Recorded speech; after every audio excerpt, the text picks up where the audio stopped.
Olá, tudo bem? Caso você tenha perdido os vídeos anteriores, confira o link na descrição. Na edição de hoje você vai entender quais são as dicas para a produção de texto dos itens.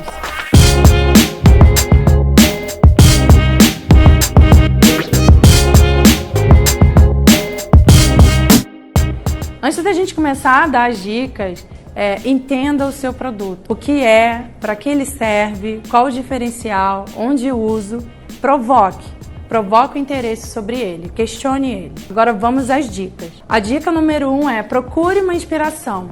Procure inspiração para falar sobre o seu produto.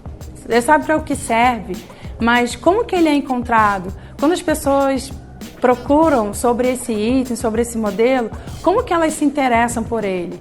Use os sites de pesquisa, use sites de buscadores como o Google. Ali dá muita ideia de como as pessoas buscam comprar determinado item, né? Quando você vai digitar ali em cima na busca, ele já vem trazendo vários indícios de como as pessoas estão buscando. Aquilo ali são como as pessoas mais buscam aquele determinado item. Aquilo é uma dica super valiosa que você pode estar inserindo aquelas palavras dentro do seu texto, da elaboração do seu texto. Além disso, você consegue ajudar nas palavras-chave e na construção desse grande texto que você está fazendo. A segunda dica muito valiosa é: aplique técnicas de SEO.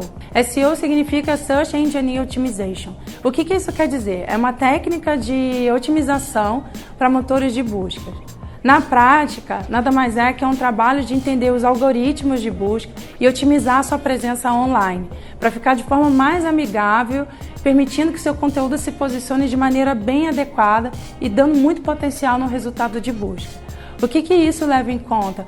Como as pessoas buscam isso, como que você está dando essa informação, se tudo que as pessoas estão buscando ou querendo saber do determinado item tem dentro do seu texto, né? Então, assim, insira sempre as palavras-chave e geralmente quando você começar isso, essas palavras-chave elas precisam estar no seu título principal. Então comece sempre por isso. Vou dar um exemplo sobre panela. Às vezes você quer cozinhar ou você quer uma panela de cerâmica que ela não gruda. Então, geralmente as pessoas buscam sempre em primeira pessoa, sempre onde encontrar, como que é feito, panela, o material. Então, assim, é super importante você considerar essas palavras-chave que são mais fortes dentro do contexto onde se encontra o seu produto. Evite repetir excessivamente as palavras-chave. Então, uma vez que você já colocou no título, uma vez que você já fortaleceu dentro do parágrafo, não fica escrevendo de forma desconexa, o que não vai fazer o menor sentido. Isso vai tornar um texto muito chato, muito difícil de ser entendido, muito difícil de ser compreendido. Então, faça um texto descritivo que ele fique em torno de 1.000 e 2.000 caracteres e que te dê vantagens em cima dos outros concorrentes que trabalham muito pouco ou de forma muito fraca o seu conteúdo. Outra dica muito valiosa, a terceira dica, é: seja objetivo e use um tom pessoal. O ser objetivo não quer dizer que seu texto precisa ser curto. Ao mesmo tempo que você precisa descrever entre 1.000 e 2.000 caracteres, mas não precisa ser algo, como a gente costuma dizer, de encher linguiça ou de dar muitas barrigas no texto, né? Ninguém vai ler uma descrição muito longa e difícil de compreender. Então, assim, vá direto ao ponto, tire as dúvidas, consiga entender e para que serve, para você conseguir trabalhar isso da melhor forma. A quarta dica é: comece pela melhor parte. Depois você tem tudo isso em mãos, as características dos produtos, você já sabe os termos mais buscados, você já olhou como que o possível cliente busca esse item. Começa a pensar na hierarquia das informações, né? Como que você vai apresentar esse item? Isso vai te guiar muito na produção do conteúdo, né? Da criação do texto. É uma redação. Então comece pelo que é mais relevante, destaque logo isso no começo. Depois você vai tirando as dúvidas, depois você vai esclarecendo isso. A quinta dica é: faça um conteúdo original. Então, assim, por mais que você tenha pesquisa, por mais que seja um item que não é o único no mercado, existem outras formas disso, por mais que você olhou como que as pessoas estão fazendo, como que elas se baseiam, crie a sua linguagem, construa ele, faça um diferencial, porque assim, além de você criar um elo com esse possível cliente, o Google tende a privilegiar os conteúdos que eles são únicos, que eles são originais. Então, uma vez que você faz uma cópia, né, por mais que seja de uma indústria o item que você está vendendo, uma vez que você copia exatamente o que está ali e joga para o cadastro onde você está no Marketplace, o Google tende a não privilegiar esse conteúdo, porque ele é cópia de um já existente. Então, ele vai privilegiar quem já subiu com isso primeiro.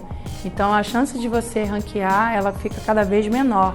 Né, o que a gente chama de prejudicar o SEO, né? Então ele interfere diretamente no ranking do seu produto. Então, uma vez que você tem isso, então, mas como que eu posso falar mais do meu item se foi eu que fabriquei? Conheça o seu cliente, você sabe quais são as maiores dúvidas dele. Então, insere ali dentro da sua descrição, coloque dentro da linguagem que ele vai perceber para ele poder criar um elo com você. Então, tem 1000 maneiras de você criar um conteúdo original e único. A sexta dica muito importante é venda experiências. Ou seja, crie esse diferencial a partir do... Por que seu produto é tão incrível? Uma vez que você construiu todas as especificações, que está bem claro para o que serve, seduza, sabe? Aplica como ele serve dentro do contexto. Faz, de repente, o que ninguém ainda está fazendo, que não é muito comum. Pensa de que forma que ele pode agregar isso no dia a dia, qual a praticidade, se ele gera conforto, se ele gera alguma felicidade, como que ele pode ser usado, como que ele pode ser conservado, dê dicas de manutenção, de limpeza. Então, assim, tem 1000 outras formas que a gente pode seduzir e vender experiência. E a dica muito importante, e não menos do que todas as demais, é sobre ortografia. A gente no dia a dia é muito corrido, costuma acontecer erros de digitação, ou então mesmo dúvida, né? A gente está digitando e acha que é um S ao invés de um C. Então, assim, uma vez que fez, a pessoa que está dedicada a isso a fazer, de repente troca, pede para alguém revisar, dá uma olhada, né? A gente tem vários mecanismos, vários offices que a gente consegue dar esse sinal para a gente, dando essa revisada. Então, vamos evitar, né, e prestar atenção nisso, que isso é muito relevante também. Se você gostou desse vídeo, deixe seu curtir aqui embaixo e não deixe de acompanhar as próximas edições dessa série.